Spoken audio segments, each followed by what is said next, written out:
he just had one of his homies like with a plastic cup with gasoline, just like ducking under the camera, just throwing gasoline on the fire so it'll just like erupt, and we're just like trying not to get like our eyebrows burnt off and shit.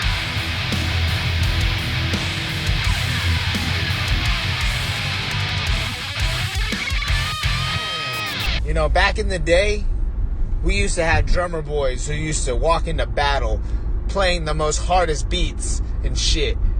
That just sounds sick. A soundtrack to die to.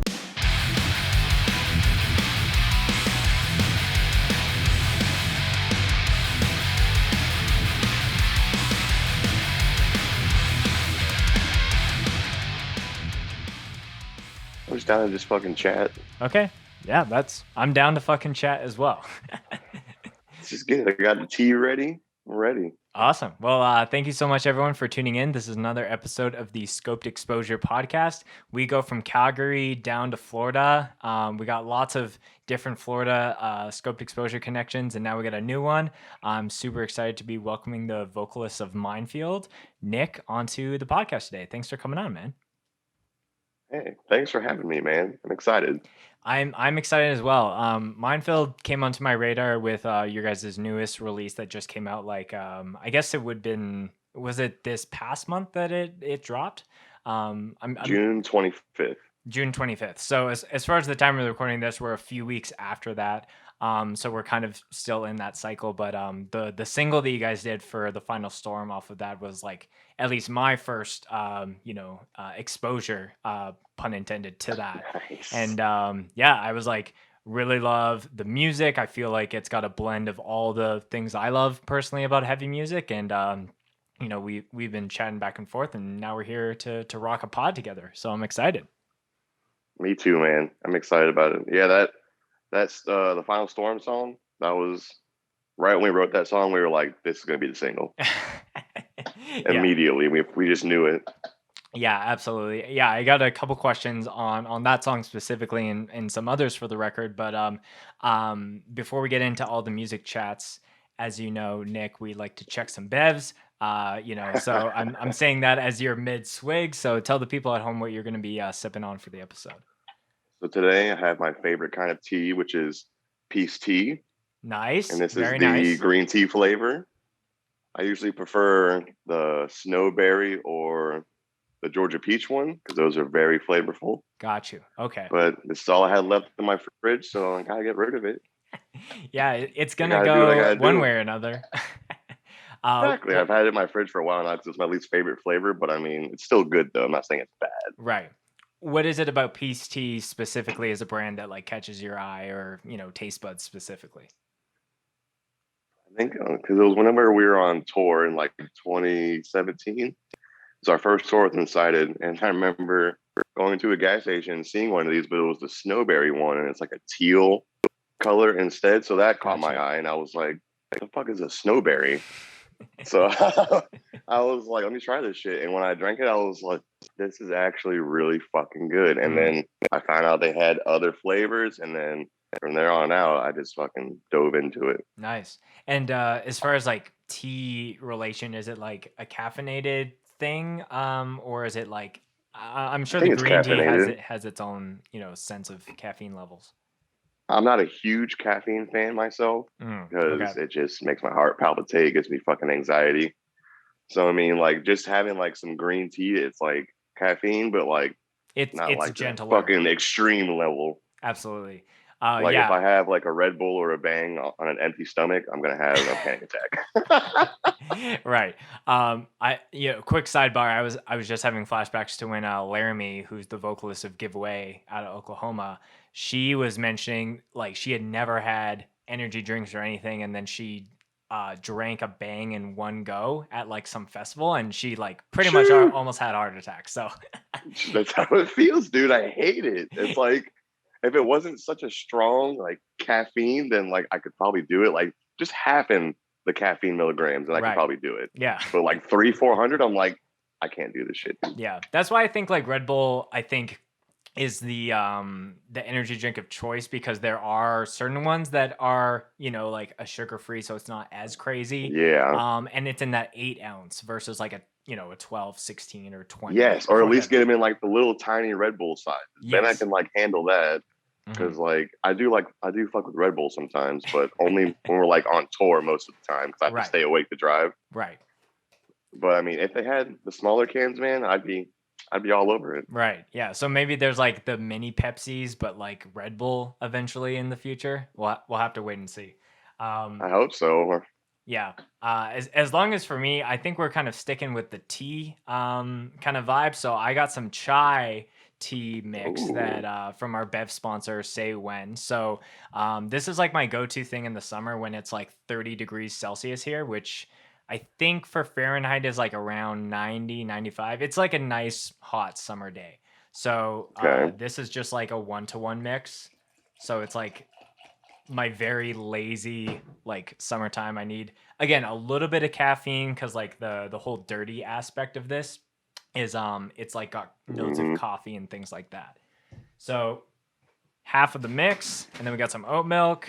We pour this Man, sucker, and I just love doing it while I'm mid episode to show how easy it is to get it all ready to go all in one thing. I'm so also it's a this chai is, tea.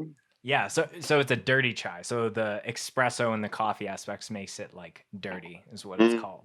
So not a lot. Like sometimes I've been traveling for shows or for festivals, and like I'll go to certain coffee places and they have no idea what dirty means when it comes to like a What? chai. So yeah, like some people are aware and some people aren't. So It's like when we go up north and we ask for sweet tea, and they look at us like, "The fuck are y'all talking about?" right. Yeah, I remember when Andrew from Iron came on the podcast, and he was just like, that's, if there's one thing he doesn't like about touring, it's that sweet tea isn't readily available for all the places Nope. that band would tour to. So You gotta order some regular ass tea and just pour a couple of sugar packets in it if you want it that bad. right, is there like sorry, we're to all the listeners that are like, I want to hear the talks about breakdowns. I'm like, no, we're gonna talk about teas and all this.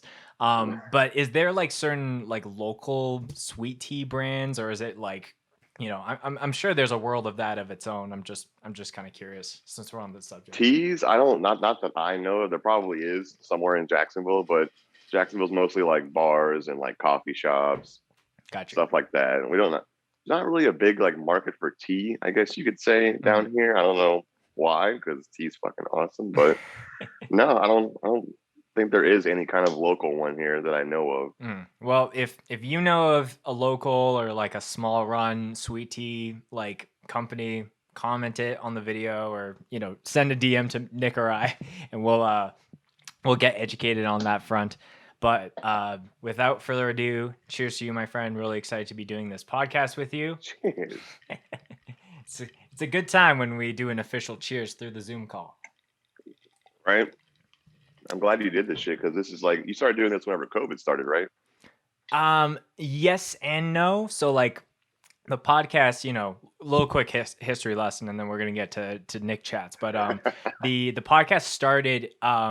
We started recording episodes in the summer of 2019, and then we debuted the actual podcast at the very like November 2019. So we had like some episodes that we were kind of going It was a out. warm up. Yeah, kind of like, just kind of finding our footing. At the time, we were just doing in-person stuff with like people here in Calgary, and Hmm. just like friends of mine. And then when the pandemic hit, it was like, again, that unknown of like how long that was going to last. All my live show Yeah. content like ran out. And then it was like, okay, I think I just need to double down on the podcast and do it through Zoom, because it was either do more or stop. And I know that Yeah. if I was going to stop, like, we probably wouldn't have met, because there's all these Nope. new connections that I've made through, growing this brand. So yeah, it's pretty wild. I think when, as the world is starting to open up, I do want to start, experimenting with doing things in person, but like I'm not going to close the door on like being able to do it through this means, because it's allowed me to connect to whoever I want to in the hardcore world. Like if people come through on tour or something, then that's like an in-person opportunity you could do. But like this, you could do this anytime you want, basically, whenever people are free, obviously. But Yeah, like I think even when people are coming through tour, like there's almost like such a small window of time where they might have a free hour or 2 hours to like sit down yeah, and do something like that. So it's already starting to get a little interesting on like, I'm messaging someone from a pretty big staple hardcore band. I'm not gonna I won't tease it until like I have it recorded because who knows how long it could keep going along for. But I'm like, yeah, can you do this Saturday? And he's like, I'm playing shows. And I'm like, oh right, yeah, people are starting to do that again. So oh, normal things again. True. right. So it's gonna be interesting when I reach out to X person in some band and they say, super down to do it, but I'm on tour for the next 3 months. I'm like, all right, so like book that person way out. So yeah, it's Yep. again, it's just it's the same thing with the start of the pandemic. It's just kind of adapting and being able to build this show just with all the changing times that are happening. Fucking COVID, man. Fucking COVID. Right. So Nick, I don't know how much of the show that you got to listen to kind of prior to coming on, but any new guests that I always bring on, I'd like to get a little bit of context about how they got into heavy music. So take me back in time and tell me some of those formative moments and records for you, because I feel like that, really sets the stage for everything else that we're going to talk about. See, me, I wasn't like, my first genre wasn't like hardcore. I was big into like, well, first it started off with just like Linkin Park, Slipknot, System of a Down, and then it kind of grew from there. And then I really started getting into like Bullet for My Valentine, Mm-hmm. fucking Kill Switch, Mm-hmm. Hate Breed, of course. Mm-hmm. It Dies Today is another favorite band of mine. Yep. Just like older metalcore / like deathcore. I used to love deathcore. I ain't even gonna front. I used to fucking love that shit. I still do to an extent, but yeah, back then I really went sorry, I went from Linkin Park and stuff like that to early metalcore like Bullet for My Valentine to deathcore, and then probably around like 2008, 2009 when I first started listening to hardcore, because there was like an actual hardcore fest in Jackson. It had Rotting Out, Harm's Way, the Red Baron, just a bunch of not older, but like the Red Baron's older, but like Rotting Out, Harm's Way. There was one other band that played it. I can't remember what the fuck it was, but it was another like really influential hardcore band for me at the time. Mm-hmm. And that's what really kind of steered me more in that direction of getting more like thrash and like hardcore, just like faster stuff. Yeah, it's interesting that you bring up Harm's Way, because like it was just a couple days ago, again, as far as the time of recording this, that like Harm's Way's Isolation like had its like 10-year anniversary. So 10 years. Like you were saying, like they got stuff like a couple of things beforehand, but it's like that record, in my opinion, was one of those like, okay, now a lot of people are paying attention to this band. So oh wait, it was fucking Foundation I saw at that same fest. Oh wow, okay, yeah. And that was around the time that when The Smoke Clears was coming out.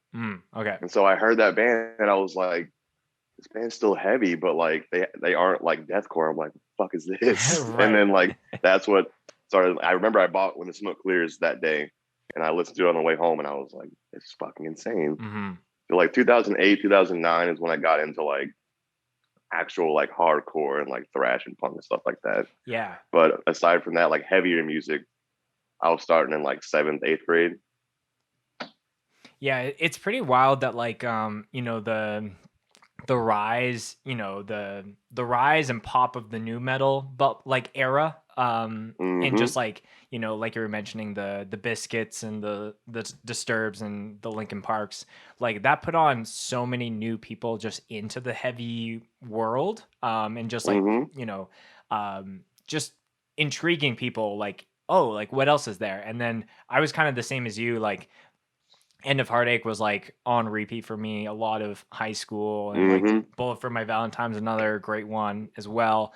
But then it was like I think I didn't latch on to like punk and some of that as much as I do now, because like I wanted that like heaviness that like a lot of those bands like brought to the table. Yeah. And I was like, this is just lacking in like beefiness and like the tone, but also in the vocals. And it just like it didn't resonate with me at the time. And then it was like finding that middle ground of like I think one of the first actual like bridge bands into the hardcore world for me was like Trapped Under Ice.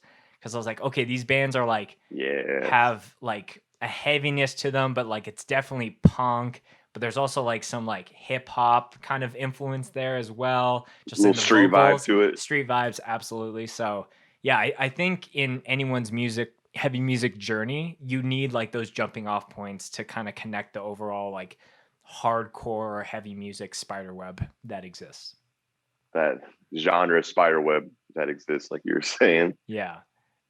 Yeah. And when you were finding out about those bands, was it largely through like your friends at school, or like were you, seeing music videos on YouTube? Like tell me about like how you were actually discovering some of those initial points. First off, I remember hearing I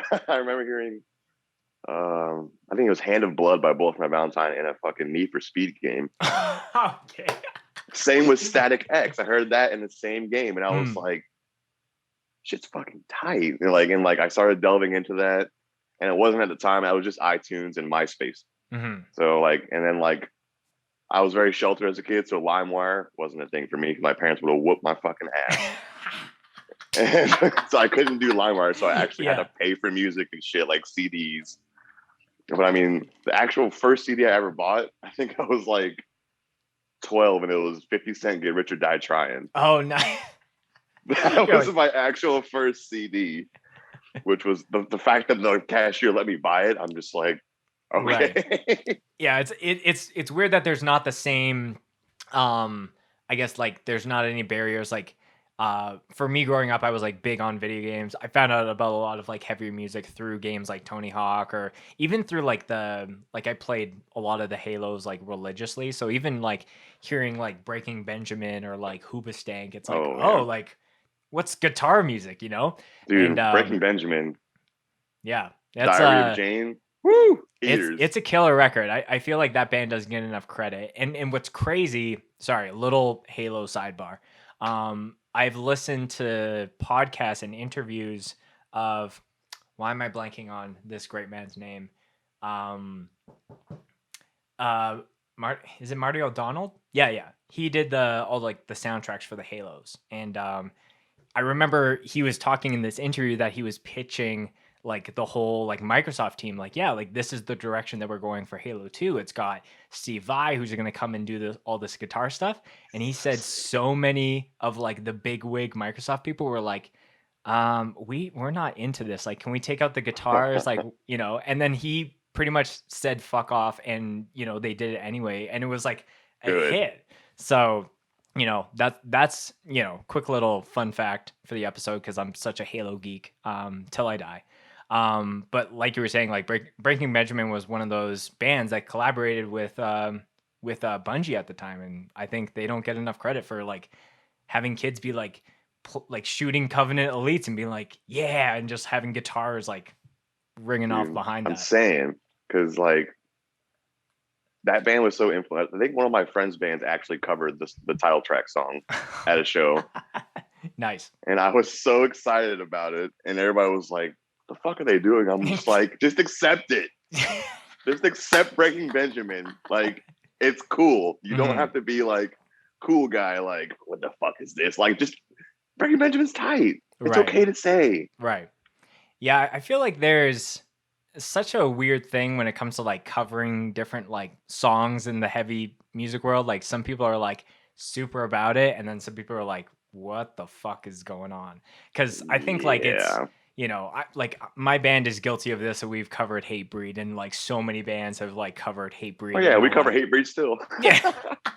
Yeah, but then it's like the times where I think about bands who have covered like a Nickelback song like for an intro, or like someone else does like Avenged Sevenfold or something, like something that's like a little bit out there, but it's like, again, it all connects through the heavy music spiderweb, right? Like, you start listening to it and you're like, are they really doing this? And then you're either going to be like, they're really fucking doing this. Or they're going to be like, wow, they're really doing this. Yeah. There's like no in between with it. Yeah, it's a hot or cold thing. There's no like lukewarmness when it comes to that. Either you're mega stoked or you're like, oh, okay, well, we will, endure this, I guess. Literally, there's no in between with it. Yeah. So yeah, I think that sets a lot of like kind of bare, a lot of connection points that we can kind of reference as we kind of get into the rest of this episode. So MINDFIELD, like you said, is the main project that you're a part of. Band's been around for like a long time. Like again, the first time that I heard about you guys was just off this new release, but going back, I guess like the first thing that I saw that was put out was like into 2016. So yeah, just talk to me about like the formation of the band and how you guys have gone through the years, because some bands like come up and then they come down, and so it's cool to see bands who have been around the block a number of times. Yeah, I think we released our first single I think it was on Thanksgiving Day in 2015. Oh, okay. And it was the Mental Torment track. That's on Perpetual Suffering, like the EP we have. But that was like our first track we actually released, and then we put out the EP like I think in June of 2016, something like that. But we all been going to shows for like 10, 15 years. And we just kept being like, I want to hear something that like I want to hear. Like it was just one of those like you just want to just go and fucking do it. Like quit talking about it and just do it. So we hit up one of our friends from a band called Sack the City named Kyle. And he wasn't into like hardcore really. So like the riffs were like limited on what we could do. And so we did that for like a year and it was okay. And then he eventually was like, I don't want to do this anymore, blah, blah, blah. So we were like, all right. So we got a new band and we just got our friend Matt to play guitar instead. And he rode out with the band for a while. And then since then we've had a couple of guitar player changes, but every time it's always been me, Trevor, and Colby in the band. Okay. I'm on vocals, Trevor's on drums, Colby's on bass. Whether it doesn't matter who the guitar player is, it's always been us three. Interesting. Okay. Yeah, we've never really like they used to do older bands like when I first started getting into the scene. So like I didn't really know them at that time, except for like maybe like a year or two after they started doing their like local band thing. But it was probably like I said, 2014. We started that first band, and it wasn't the best. But like I said, your first band's usually not going to be the best. And if it is, like round of applause, like fucking well done. I respect that. I wish that was the same for me. I can't say. Yeah, 9 times out of 10, it's usually like a learning experience, and people are like, I feel like whether it's someone's first band or 10th band, like, everyone starts at the exact same place, and the amount of support and appreciation should be the same, especially for the first bands, because if people are not feeling like people give a fuck, and they won't go into the second, third, and fourth iteration. But I think so all that level is the same. But it's interesting how you said that the vocal, the bass, and the drum department have always been the same three dudes, but the guitars have kind of continually changed. And in my opinion, when it comes to like songwriting, like the guitar is usually, here are the riffs, and then that's kind of where we start on like building a song. So have you found that like with the member changes over the years, has that like changed the style, or have you guys been able to kind of like keep a flag in the ground of like, no, this is what we are trying to get after sound wise? I think we have like, for the most part, we have like our own sound. Like when we would do the guitar changes, like our main goal that we would tell them when we're writing, we're like, we just want really fast shit and then slow it down so people can mosh. That's all we asked for. Yeah. And like we would be like, recipe. listen to Slayer, Power Trip, Sepultura, All Out War. And we would just tell our guitarists at the time like to listen to that shit. And they've all like clicked in their own different ways. Cause the first EP, Trevor, the drummer, wrote the EP. He wrote it all on guitar. He had just picked up a guitar like a year or two before that. So we were just like, what? Right. Like, what are you doing? How did you do this? Yeah. And So after that, we went from that sound to the Void of Illuminance sound to the self-titled EP to what we have now. So I feel like we've kept the sound but gone more towards like a thrash and death metal kind of vibe. Mm-hmm.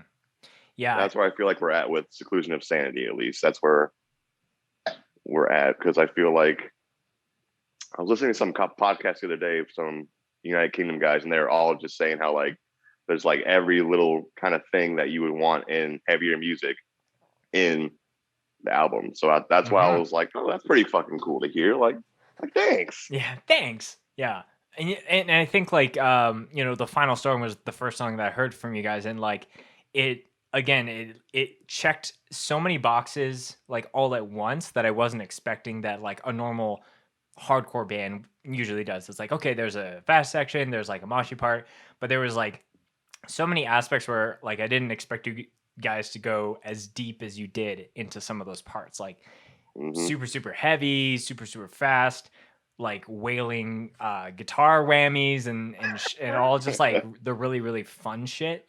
But yeah, like I've been listening to the record like front to back for the last couple of days in prep for the podcast, and yeah, there's like a lot of variety and good things to chew on in that. It's not like 10 of the same Minefield songs that are just a little different part here. Like I think you guys were really intentional about like having the one super heavy death metal song and then the one kind of like, all right, we're gonna experiment a little bit more and have like a lot of clean guitar and things like that. So I feel like you guys made a really balanced record, and that's such a task to do that. And we spent so much fucking time on this album too. Like we spent a little bit before COVID writing it, and then all of COVID just writing and recording it like periodically. Because like we would write a song, and like our guitarist at the time, he had his own studio, so he would just record it real quick, send it to us, and then like so on, and we would just be like maybe this here or this here. Oh, excuse me, but fuck, what were we saying? I think I was just singing some praises to you when it comes to the variety in the heavy music space, and I think that's like that was the goal for the album. And I think that's what especially with the track list too. Yeah, and I think like every band is different. Some people just want to do like the New York hardcore sound. Some people just want to do beatdown. Some people just want to do scram or fast power violence, whatever it is. But I personally love bands that like really mesh in like different things and don't set up these like barriers of like, well, we can't do this kind of part because that would make us this kind of band. It's like, I say exactly. Fuck it. We were just like, let's do what the fuck we want. Like, why not do it? Like, because if you're gonna write music for other people, you're not gonna enjoy what you're doing. Yep. And 100%. Like, if you don't want to mosh to your own band, why put it out? Why even do it? Like, if you don't care what you're writing and you're just doing it for other people, it's just there's no point. Right. Now there needs to be a photo of your face and then the words, "If you wouldn't mosh to your band, don't write it," as like a motivational poster. I buy that shit in a heartbeat and frame it up right here. Your own band, don't write it. Someone please put that on a shirt. If you want to fucking write your own shit and you want to mosh to it, usually people are going to enjoy it. Yeah. And some obviously going to be haters, but most of the time you're going to have some sort of little fan base to start off and then just expand from there. Right. 100%. You're mentioning at the top of the episode on how you wrote The Final Storm and you guys were like, this is going to be the single. I've always been interested on how bands navigate through picking singles for like a full record and, figuring out the rollout of like, this single is going to like, check these boxes, but then we're also going to showcase because I think the second single you guys did was like, those two songs are vastly different. So tell me about like your, like obviously like if the entire band was here, there would be like a lot of different opinions, but where does your mind go with that? As in like choosing what song to do for the single and like solidifying that. Yeah. I think it's because one, we wrote it whenever there was a hurricane happening in Florida. And so I figured I'll just write it about some crazy storm ending humanity. And once we wrote it, we were like, this has like a lot of different aspects in it, and we could do some really cool shit with the music video too. That was one thing we thought about, was the music video. And then, how like you said, there's just so many different kinds of elements in that song. Like, you've got blast beats, you've got fast riffs, you've got breakdowns, you've got fucking whammies. And I felt that since that's always what we're trying to do, is just like embody all of those things, why not be the single? And then I figured with the second song, do a softer song. Because like the rest of the album after that is like, it's just like ass beating shit. But like, we wanted to have a softer song, like a song that I didn't really want to like write lyrics that were like symbolic or like metaphorical. I just wanted to write them like straight up how I felt and like exactly what I was feeling when I wrote that song. And it was, the second song was about one of my friends back in the day taking his own life. So it was, like I said, I wanted to get straight to the point. I didn't want to do any metaphorical stuff or symbolism, just how I felt. And then that's another thing with the two songs. Like, the first one had a lot of symbolism and metaphors and stuff like that, while this one was just really straightforward to the point of how I feel about it. Yeah. And how I hope other people probably feel and can relate to it, at least somewhat. Yeah, and I think, like, you know, like you're saying with the two songs, like the contrast between musically, but also like lyrically, like, you know, I feel like that's a good example of like showcasing, not like, is this the same song that I heard, you know, 2 weeks ago or a month ago, whenever those singles come out? So yeah, that's a great move on that point. So yeah, I noticed that in the Final Storm and Extinction, there's like definitely a lot of themes around, and I don't know if, you know, this is just what I'm picking up on, is like that like storm aspect, like I don't know if there's like some nods to like end of the world, global warming kind of shit. So you know, just overall, like, what are the main themes that you wanted to write lyrically, and what are the ones that you're, I guess, most proud of on how they all came together? All the songs are like different, but not at the same time. It's weird saying that, but the themes that I wrote about mostly were mental health, thoughts about taking my own life, friend that took his own life, and then I wanted to have some like more symbolic stuff, like the final storm and like extinction, the world ending, just because I feel like it just seems like the world is in such a shitty place nowadays that it's only inevitable to happen. So that's why I always am just thinking about the end, as sad as that sounds, just thinking about like what the end of the world would be like. And if I could embody that in music, what it would sound like.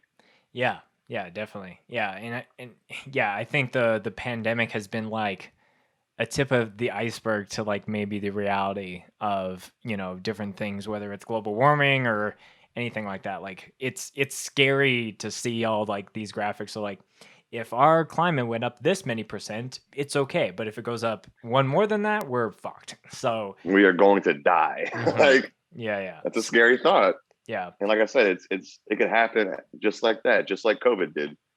With just like that, everybody's lives changed forever. Right. For a year and a half. And who knows what could happen eventually like that, like whether it be some storm or a crazy meteorite shower or just something like that. Yeah. That's the scary thing, is it's possible. Right. And I guess like how you were saying, like, I guess where you are geographically in Florida, like, you guys must have that's like, you know, like, that's one of the things about living there, is that, like, you know, hurricanes and all those things are like just that much more prevalent. Like, that is not a thing that happens here in Canada, at least, like, you know, in Western Canada specifically. Like, growing up in Winnipeg, which is like the center of Canada, like in the prairies, like, there would sometimes be, it'd be cold as fuck. So there would be like more of that just constant, like, that kind of climatal dilemma. But you know, if the only thing they would have that's similar to you on that level would be like, we'd have like tornadoes, but they would 9 times out of 10 be like out in someone's farm, not like, oh, this is coming. Ours would just be watches. We never have tornadoes. It's always just tornado watch for this area, and like it's never gonna happen. Like it's very, very, very, very rare that a tornado happens in Florida. Right. It's That's another thing with mainly. the music video we did for that. I wanted to have like a Florida vibe, and I Mm. think when I got the end result of the video, like the final version of it, I was like, yes, this is what I wanted to do. This gives off extreme Florida vibes because I know bands like to kind of rep where they're from in a way. And I feel like this is our song of kind of doing that because we have to deal with hurricanes and shit. So it's a real thing, but it's also a metaphorical thing at the same time. You know what I'm saying? Yeah. Yeah, I was gonna ask, like, because there's a couple like locations that you shot for that music video, but the one that like is most eye catching to me is like the fact that there's all these like palm trees and leaves and shit. I'm like, this is as Florida as it gets. So That like was the goal, and I think we got that one on the head. Like when we told the director to how we wanted it done, he was like, "I think I can make this work." I was like, "Let's fucking go, man." so in Florida, do they just have like palm bushes that you can set up a drum set and play in, or did you have to like lay out a couple things to make it look cool for the He video? It's part because he lives like in the middle of the woods, has like a Oh, nice okay. 2-story house and like a little shed area, and like we shot every portion of the song or the video at his house, like Ah, I outside of his see. house. Hmm. And the the coolest thing was whenever the fire shit was happening, Hmm. he just had one of his homies like with a plastic cup with gasoline, just like ducking under the camera, just throwing gasoline on the fire so it'll just like erupt, and we're just like trying not to get like our eyebrows burnt off and shit. Yeah, man. I can't That say was the who, but spot. there's a band within the Western Canada sphere that I know that did a music video that has some fire aspect, and I was talking to the drummer, and I was like how was that? Because I'm always intrigued. Like it never not looks cool. It's always looks super badass because it's that like thing where we register in our mind like this person is close to fire, whether they're like this close or this close. It's Rock that's and roll. dangerous and rock and roll 100%. Like I don't know, like I don't think any like hardcore band as far as big as they get will do a lot of like the crazy like pyrotechnic stuff that like most rock bands would do if they're playing an arena. But like, a band like Code Orange or Knocked Loose should definitely have fire shooting up when they're playing Oh the my god, big please! Like breakdown. that would be so sick. Some like WWE or like AEW shit. Get some pyro going on stage. Yeah. Like super Mad Max style, like, it's shooting out of Isaac's guitar or something like that. Like, Like you can't tell me that everybody would not be like, "That's fucking insane." yeah, especially being like, I remember seeing this band play to like 10 people in a community center, and now you're shooting fire out of your guitar. Like, let's go. Dude, Knocked Loose. I remember our first band, the one I was telling you about. Mm, We played in a backyard with Knocked Loose in like 2015, mm. and they didn't even get to play because the cops shut it down. But I remember like talking to Brian. He probably has no idea who the fuck I am now. But I remember talking to him, and he was like, "You guys are really cool." I was like, "Thanks, man." And then we bought their music, and I was like, "Oh, this shit's kind of cool." Mm. And then to see them from that, and then to completely blow up. Yeah. Like they're going on tour with fucking Gojira now. Is that happening? Yes. Okay, it's like, see, that's insane to me because Mm. like from where they started to where they are now, in like such not like a short time, but I don't know how to phrase it. Like they put their work in. Yes, absolutely. Like, I think a lot of bands will get lost in the sauce of like they need to put out this killer demo and then they expect to play like a giant hardcore fest. And sometimes that does happen and that's really cool to see at times. But Yeah. like it's not, I don't want to say gone are the days because I still believe that getting in front of people like and taking your band outside of your local circle, whether that's your province or state or even just your Yeah. region, is yeah, it's super important because I think people make a connection with a band when they're like, oh yeah, you came to my hometown and you played for like 30 kids, and then you come back and you play for double that, and then it builds on itself. So a little snowball effect. Yeah, and like I don't think every band like it's not a guarantee to even do that, right? Like every band could No, do that for years and years and years. you'll be lucky. You Yes. gotta have all the right connections, the right music, know the right people, and it's just a culmination of so many different things that have to go into it. Hmm. So like if you get to that spot, like well fucking done, because Hmm. that's impressive, honestly. Yeah. And I think like, it's such a multi-layered thing because I think, some bands work their asses off 365 days of the year, go on tour as much as they can, but maybe their music genre is just not the most popular thing at the time. And I think, Yeah, since we're using Knocked Loose as an example, I think just the metalcore and the kind of beat down space that they kind of yeah, started in was like it was just prime time for them to kind of shoot off to the stars. So yeah. yeah. Yeah, so to get back to you, we were talking about the Final Storm music video. I love that you were mentioning on like it was all shot in one location, but it's just like we were looking this way and then we turned this way and we're in a new location. Literally, that's what it was. Yeah. And it was cold as fuck too. I remember that. It Oh, was like early February. I know you're like Florida cold. Oh no, it was 40 degrees is cold for us. yeah. And we were getting soaking wet for that video too, with fans blowing in our faces. And I'm pretty sure like two of us got sick after that, but we were just like, worth it, fuck it. Yeah. Well, I think, to your credit, I think wherever you live, your body is like conditioned to that climate, right? Yes. But I know like I'll plug my friend Trenton, who is a, infiltrate from down in Florida. Originally, Duval? yes, of course. The Good fucking dude. guy. Yeah, great dude. Mosh mutant as well. He can hold his own. Straight up. I remember when he moved to Florida and I kept seeing him at shows and he would just mosh hard as shit. I was like, who is this guy? Right. But him growing up in like Minneapolis and now living down there, like I think the first time that he went down there, I was just hearing through like mutual friends him like going into like going to the beach in like February, and like I don't know about you, but like maybe that's not something that you would jump at the chance to go to.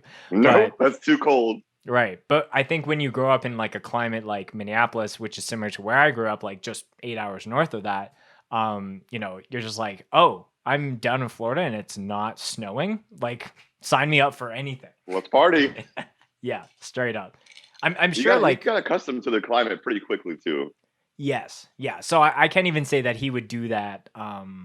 Like Trent's crazy. So he might just like jump into the ocean no matter what. But I think, like I was saying before, Probably. people get people get accustomed to that. So I think if the people that are coming down to Florida for like FYA Fest if they live in like Alaska, they're like, of course I'm gonna jump in the ocean. But anyone yeah. in the local sphere is like, it's January. There's no way I'm doing that. That's like when we went on tour in February with Lord AD. And it was so cold up north. And I think the coldest places we hit was Chicago and Detroit. And it was like 10 degrees with like wind chills of like 0. And I'm just like, how do people live in this shit, dude? Yeah, it's Like the Southern boys were not doing good up there. We were struggling. I had to put on like 3 pairs of socks, like 2 pairs of pants.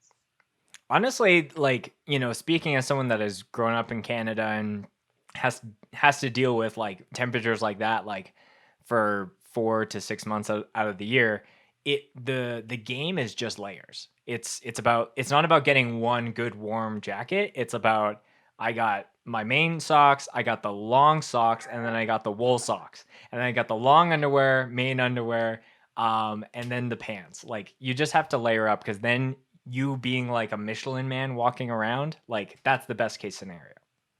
Because then you don't feel shit for wind. You don't feel anything. Just give me like a ski mask to go with it. Yeah. And I'll be like, I'm so ready for the north now. Mm-hmm.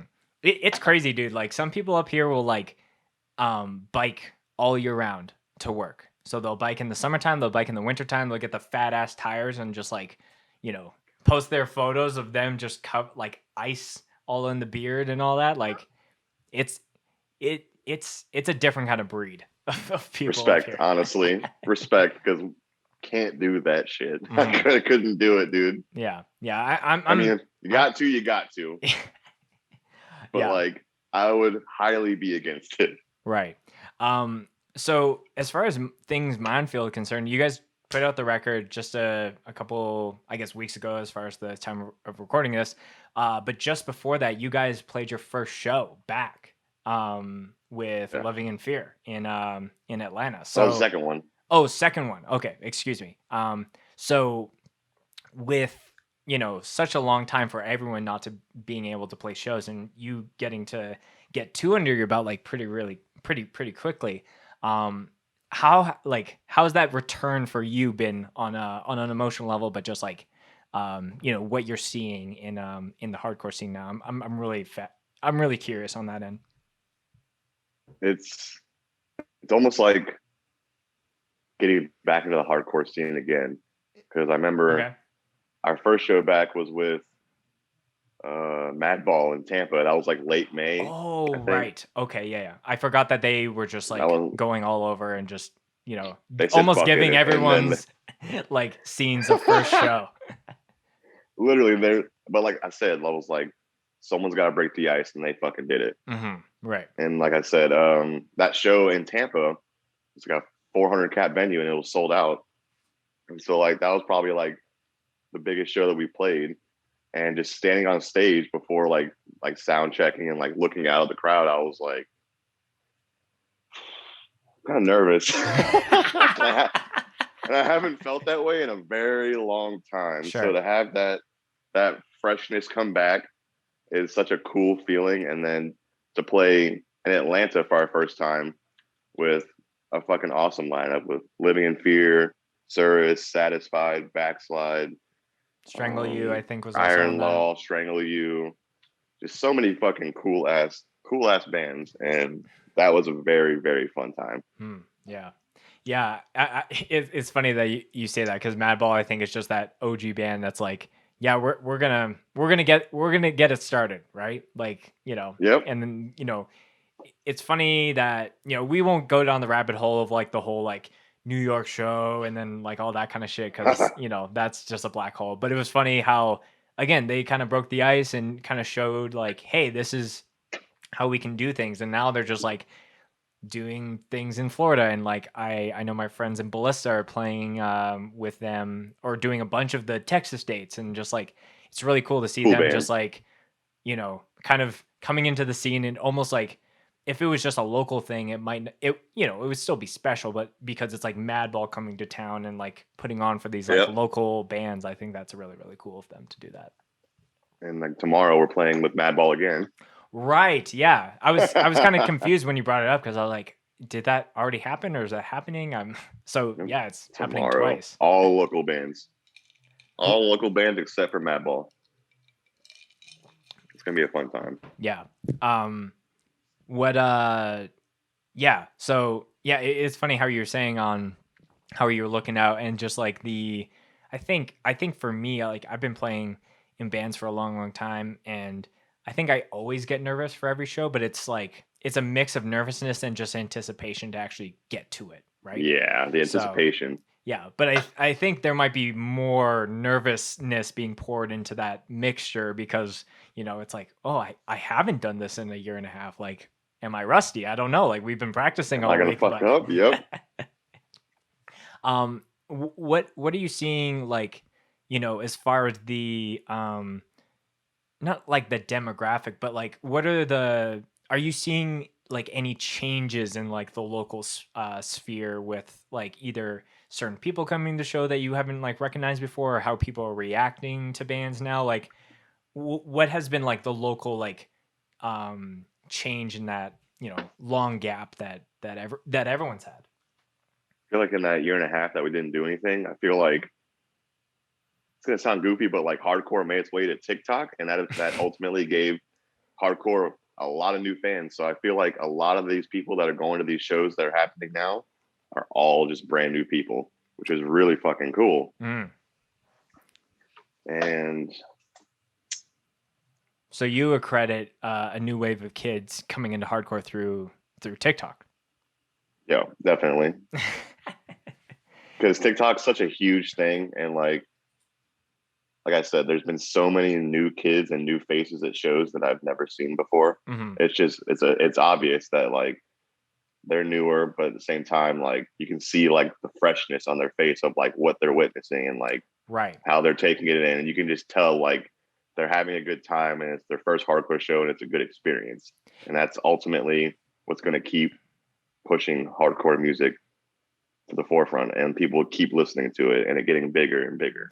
Yeah, like someone's first experience for anything is like so crucial. That could be anything from like, yo, go check out this restaurant, and maybe it's like, oh, the food is a little whack, or you have some bad service. Like First impressions. First impressions, absolutely. And I can vividly remember some of the very first hardcore shows that, one in particular. It was some band's like last show, and I remember I was leaving, and they were like trying to get rid of all the merch that they had, and Yes. he was like, "Did you buy a shirt?" I was like, "Oh, I did buy a shirt." And then he threw another shirt into my car. He's like, "Now you have two shirts."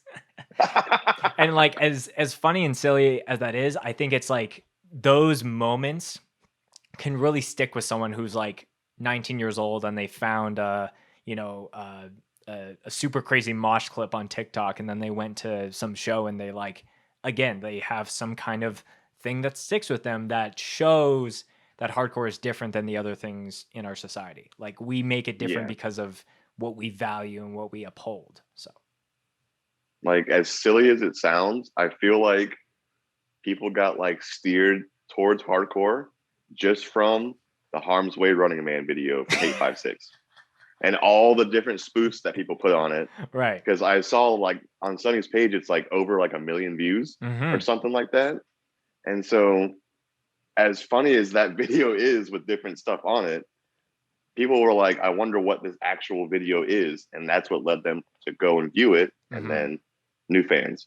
Right. Yeah. And I think it's such a, not a fine few line. Things that'll always bring people into it. Yeah. I think like some people can quickly shut down like, oh, you're making fun of me by like turning this like mosh clip or like something into a meme. But like historically speaking, memes are like one of the most interacted with pieces of content, whether you're in hardcore or anything else in the world. So like it's, I don't know, to kind of reference what you said, it kind of breaks the ice of like, you don't like sit down with someone, you're like, here's all the crucial records that you need to listen to. Like you need those like, really funny and eye-catching relatable moments to kind of, again, make a connection point. And then, someone might be like, okay, like why is this running guy so jacked? Oh, this music sounds super jacked. So like let's go. Just simple questions that'll lead them to actually finding the band and potentially liking them. Yeah. I've been like not reluctant, but I've just been like, I have a Scoped Exposure TikTok account, but I just don't have any content on there yet. But I know if you like pointed at a Scoped Exposure set on our channel and said like, what would be a TikTok that you could pull from it? I could usually pull one or two moments that are like really wild or like just funny. Like there's a punk band from up here in Vancouver called Baptists, and they were playing this festival, and there's a moment at the end of the set where the venue had like a projector screen just above where like the bands would play, and I think it like accidentally came down, and I think the vocalist grabs it and starts throwing it. I'm like, oh, this is a recipe for disaster, because there's going to be a hefty bill to pay if this thing gets damaged. But like just little things like that, TikTok's really great. It's just like, here's a pretty good piece of content, let's just make it viral. Yeah. Like the video I posted the other day of dude from Regulate doing the fucking backflip during their set. Right.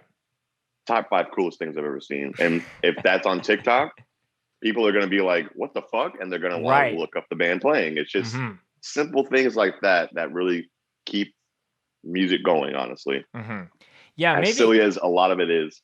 Yeah, but I think everything starts silly and then is like, oh, I actually see the attention on a platform like this. Like, I've talked about it multiple times. To it.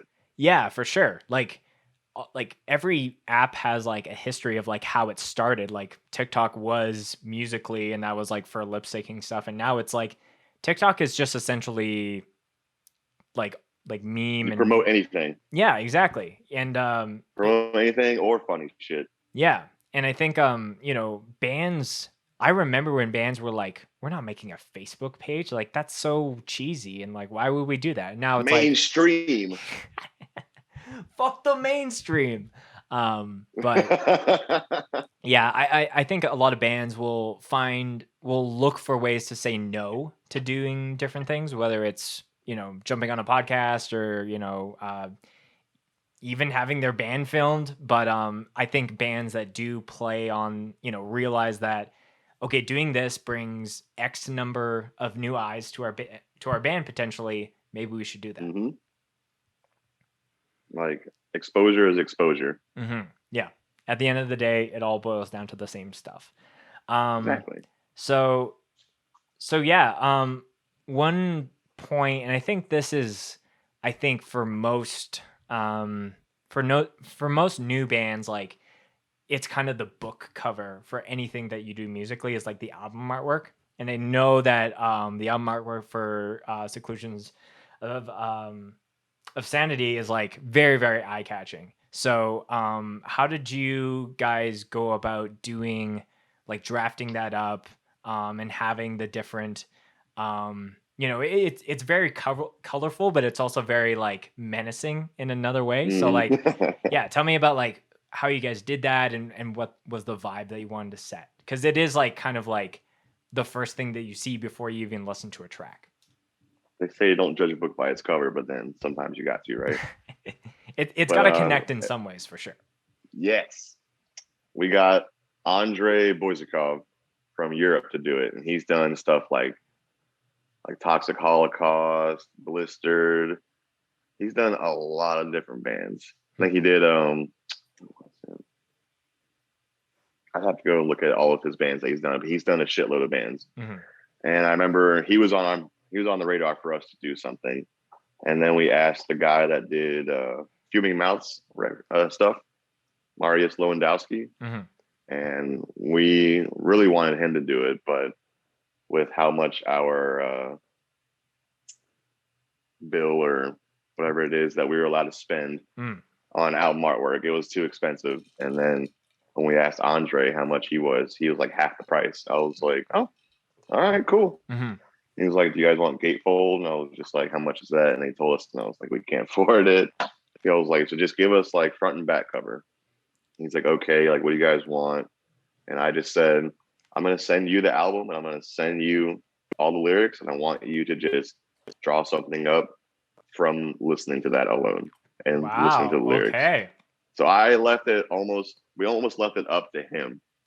Like he would start drawing something and there was like two rough sketches that like he started that we were just like, eh.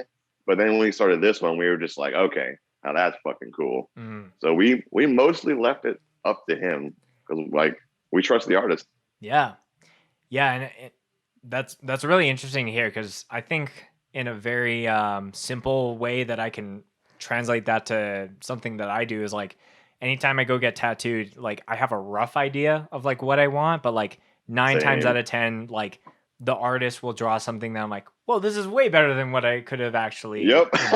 Literally same concept. Mm-hmm. Yeah. So yeah, I really like that idea of, you know, you guys really putting it in their hands. And obviously like, you know, if you were going to tell him if you didn't like something that he was doing, and you guys did that like with the first couple sketches, but I think that's really cool that, you know, my band is, you know, going like, we went through a very similar thing where we were like, hey, this is what we want. But like obviously throw your own flair on it and it just becomes a beast of its own. So I love that, that you guys really empowered your artists to do that. That's really sick. I've learned that if you let the artist have most of the freedom, they're going to do something way cooler usually. Mm-hmm. Yes. Yeah. Versus like you're trying to, you know, interject. I want this with this mixed in, and then a little bit of this, but not so much of this. You know, like but not they're so gonna be much, like, well, what but the a lot, fuck? but not a lot. Like artists are gonna be like, what the fuck are you talking about? Like, let me just do my thing. And like when you let them do their thing, that's when they do the best stuff. Absolutely. Yeah. And yeah, I was again, it's like album artwork and the music really need to connect. So, you know, some bands, sometimes it's a thing where bands can like throw something and like traditionally it's like, oh, this is gonna sound like this, but then it's like a little bit different. So Yeah. but I think it can't just be too jarring. Sometimes someone will send me something like, yo, you gotta listen to this, and I'm like, this is gonna be death metal, and then it's like hardcore, and I'm very confused. I'm like, that always happens. I'll eventually like warm up to it, but like again, like having things connected versus disconnected is always better, obviously. The initial reaction is always going to be very crucial. Did you guys do that as like a full vinyl as well? Yep, we got it on vinyl, and we have the painting. It finally shipped over from Europe. It took forever for that to happen because of COVID and shit happening. Right. But we have like the original like painting now, which is really fucking cool. What are you guys planning on doing with the OG painting? Is that something you're gonna like keep under lock and key, or are you trying to think of ways that that could become something? Maybe in the future, but right now we're holding on to that because we have that, and we also have the hand drawn Perpetual Suffering EP1 that Mark Nava did a while ago. And I don't know. It's just like we haven't thought about giving it away or doing any kind of raffle for it or anything. But like, I feel like eventually the right time will come where we can be okay with letting it go into the right hands. You know what I'm saying? Yeah. But right now it's like this is what we like accomplished. Like this is our like masterpiece. And, like this is like we're just very connected to the artwork because we all are like big artwork guys. Like our bassist Colby, he does a bunch of graphic design, sign painting, all that kind of stuff. So we're all like really big into like the art aspect of it too. Yeah, like anything music wise, like there's so many levels of the art when it comes to like a record, right? Like there's the musical art aspect, there's the album art, there's like the poetry or the lyrical kind of stuff that goes into it. So like I think a true record is a true like work of art, if you want to call it that, is like it's because all of the little layers of that are all done correctly. Like the lyrics are on point, the production and all the instrumentation is on point, and I feel like you guys put out a really killer piece of art, with all those things being considered. Thanks, man. Yeah. You were mentioning when you guys were talking with the artist, you're comparing the two.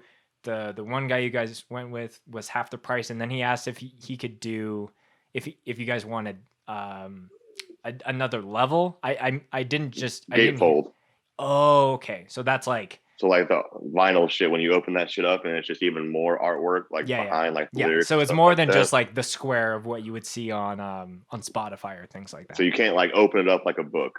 Right. Like if we wanted that would have been like an extra like $500-$600, and we were just like, our budget can't do that right now. Right. So we'll stick with the front and back, and he fucking killed it. Yeah. As far as like things that are, I'm gonna let my dog out real quick because he's just been like patting my leg. Yeah, I need to let my dog out too. Hold on. A double dog. Come on. There you go. Go. It's okay. Go. Come on. Wanna go outside? Let's go.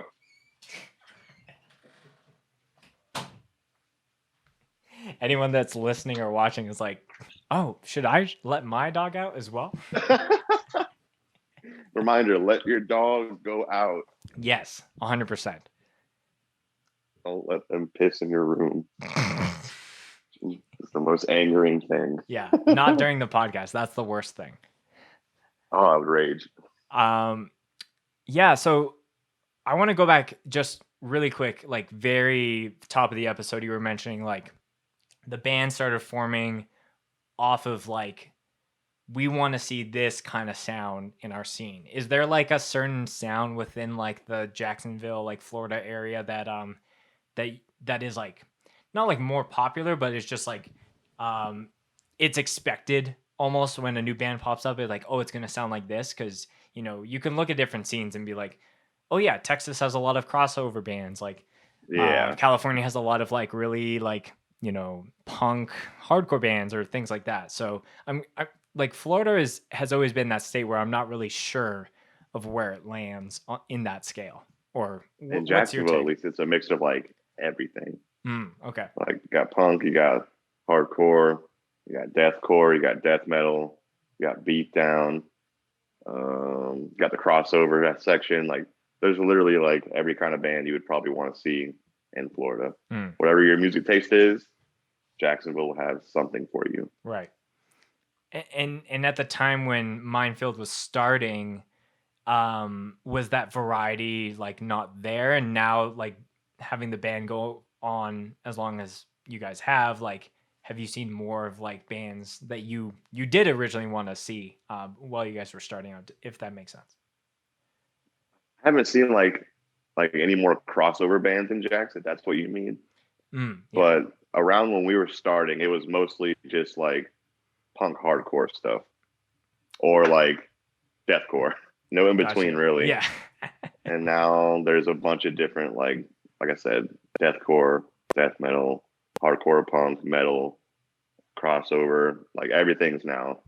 But I think the main band that influenced us to want to have like faster riffs in Jacksonville was Rhythm of Fear. Okay. Yeah. Really good band, really good dudes. And we just saw what they were doing and we were like, not many bands in Jax are like fast riffs. I was like, why don't we just do some fast stuff, but like have more breakdowns? I think a lot of people avoid doing fast bands because when they think about how people are going to react at a show, like the fast parts never get the same amount of love as like a beat down part or like a huge breakdown. Exactly. You know, like it's like, you know, everyone like, it's like, you know, it's such a big ass to be like run around in a circle or like, you know, do something like that. Circle pit, and people will be like, I don't want to do all that. Yeah, but if someone says two-step, it's like, okay, yeah, no worries. Literally though. Yeah. That's one of the few places I've seen circle pits is when I've said it in Jacksonville, people do it, and then like South Florida, I've seen people circle pit. But when we go on tour and I tell people to circle pit, they're just like, no. I'm like, all right, fair. Yeah. I think like all of those things, like I think this a good circle pit is like so like magnificent to see live, like especially when it breaks out super naturally and like it's not like, all right everybody, this is the circle pit time, and then it's almost like people are feeling like indebted or like, oh, I guess we got to like do when that. Slayer's playing. Yes, or like when Power Trip would play something, or like, yeah, it's really cool to see an entire room like start to, you know, like you were saying before, like start to create its own hurricane in the room, and people were just like, yeah, it's super fun to see. What? Absolutely. It's always the coolest feeling. Because I feel like when there's a huge mosh part, or like, you know, like I remember when Brian of Knocked Loose came on the podcast, and you know, they play to so many different crowds now. They'll play to the hardcore crowd, but then they'll play to like the Gojira crowd that doesn't know what any mosh moves are. Yeah. But, you know, he was mentioning like, you know, telling people to jump at a show like that and seeing actually everyone jump is still such a cool feeling. But just as cool to see an entire room erupt for like a breakdown or everyone's two-stepping. So yeah, I really hope to see that. You know, you've gotten just a small taste with the two shows that you guys have played, and Canada is just like a little behind the ball still when it comes to like having those in effect. But yeah, I'm just excited to see that explosiveness at any show, really. You haven't been to a show back yet, have you? Not at all. I do have man. I don't know when I'm gonna keep it under wraps still because I don't know if it will be out, but there is a festival that I'm flying down to in California that I'll be filming in the next little while here.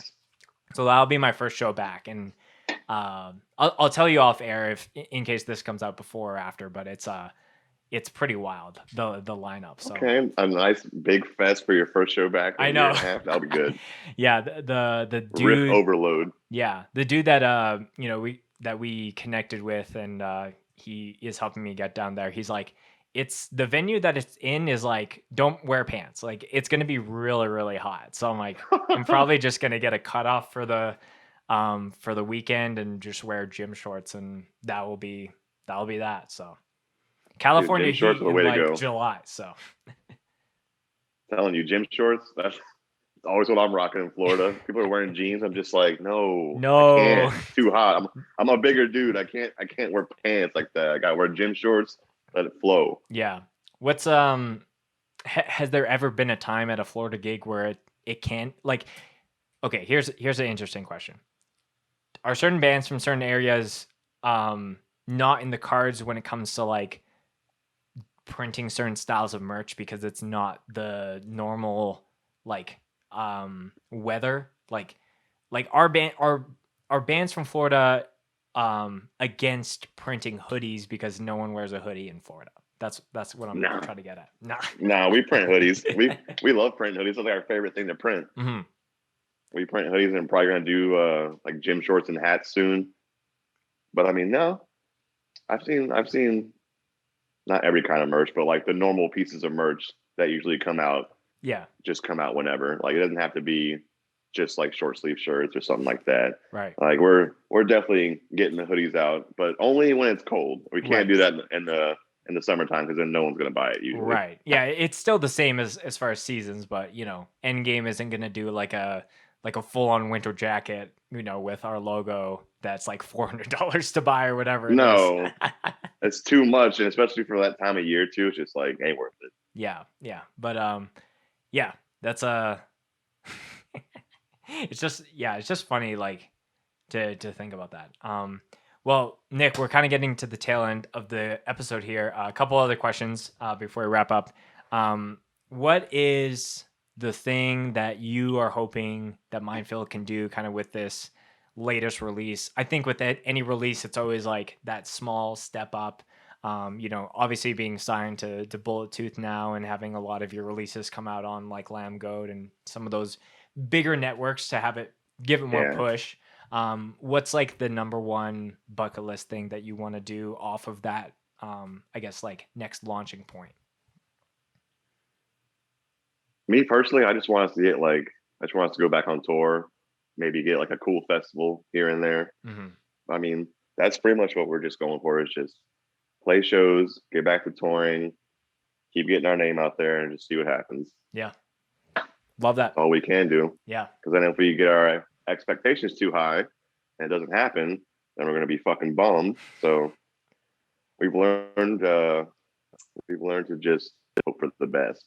Yes. Expect the worst, hope for the best, and just fucking keep going forward. Mm-hmm. Yeah. And I feel like you guys have, like I was saying at the beginning of the episode, you've been around the block to kind of know that the, you know, hardcore is a marathon, not a sprint. And you guys seem well suited for that. So, dude, this has been really, really fun. The last portion of the podcast that I always ask my guests to kind of end on is a favorite mosh story that you would like to share.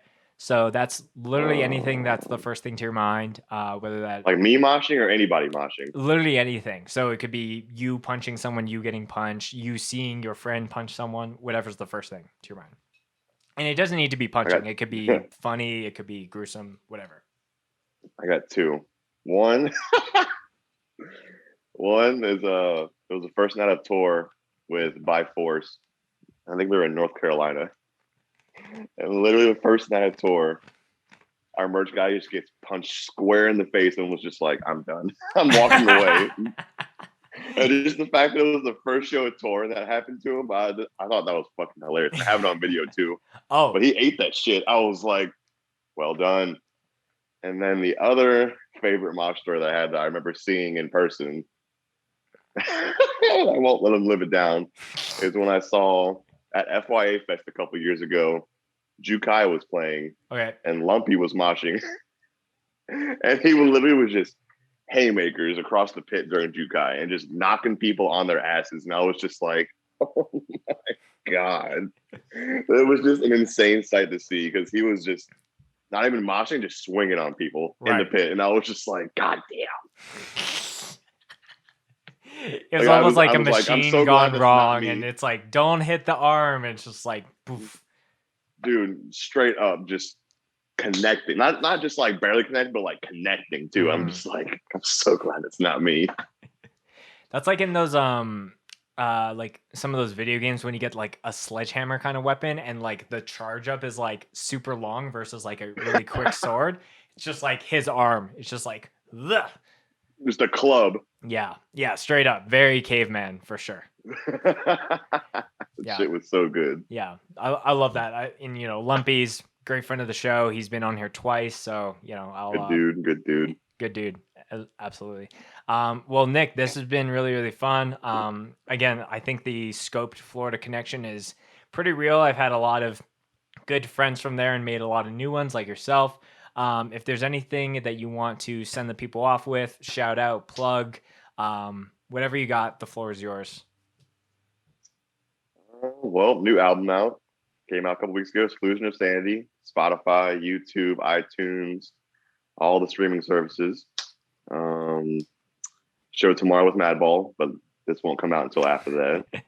But if you see us on a show this summer, come see us. And bands I want to shout out are Living in Fear, of course. Of course. Satisfied, Strangle You, Backslide, Surus. Band called Plague Years. Okay. I really fuck with that band. Plague Years is tight. Creeping Death. And shout out to Dying Wish with that new song they just put out. Just very excited so for that Kill band. Switch, and it sounds so good. Mm-hmm. Such a good mixture of like their own sound plus Kill Switch. When I heard that shit, it brought me back. I was like, this is fucking awesome. Mm-hmm.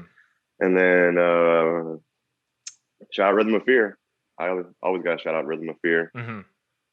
And I think that's pretty much it. Yeah, killer list of great bands. And yeah, nothing but love for to you and MINDFIELD. And yeah, highly recommend if you like riffs and just crushing tone and breakdowns. Highly recommend you check out the album. Dude, thank you so much for coming on. This has been really fun. Thank you for having me. It was fun chatting.